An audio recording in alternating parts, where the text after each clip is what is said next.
आज होची ओडिया नववर्ष बा पणा संक्रांति।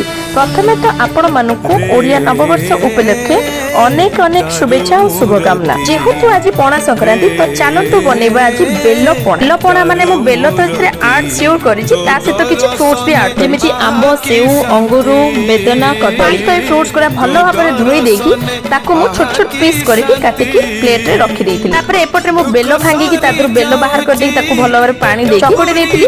चकड़ी की ता भितरे जो मंजी थिला ताकू सब बाहर की सेपरेट कर देली। देन एठी खाली बेल मु ऐड करनी, एथरे मु दही आ खीर भी ऐड करछि। मु नडिया और छेना को स्किप करछि। आपण माने किन नडिया छेना पके आउरी भी टेस्ट लागिवो। सब फ्रूट्स को से चकड़ी थिबा बेल रे ऐड कर देकी भलो भाबरे ताकू मिक्स कर देली।